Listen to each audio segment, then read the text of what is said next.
2 août, réveiller leur envie de se dépasser. En 1948, le réalisateur Billy Wilder faisait le casting de son film La Scandaleuse de Berlin à Foreign Affair, qui devait être tourné à Berlin juste après la guerre. Un des personnages principaux était une chanteuse de cabaret allemande appelée Erika von Schluetow, qui avait eu des relations douteuses avec des nazis pendant la guerre. Wilder savait que Marlène Dietrich serait parfaite pour ce rôle, mais elle avait déjà dit publiquement qu'elle détestait tout ce qui avait un lien avec les nazis, et elle avait aidé activement les Alliés. Quand il lui proposa le rôle pour la première fois, elle le trouva trop choquant et refusa tout de suite. La discussion s'arrêta là. Wilder ne la contredit pas et ne la supplia pas non plus, car il savait que Marlène Dietrich était très têtue.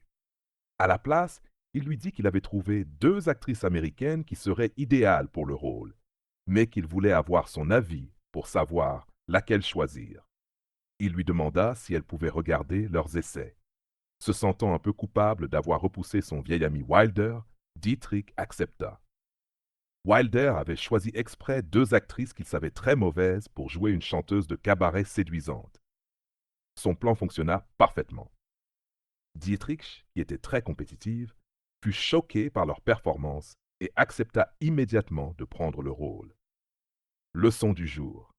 Quand vous voulez influencer quelqu'un, faites-le d'une manière qui lui donne l'impression que c'est sa propre décision.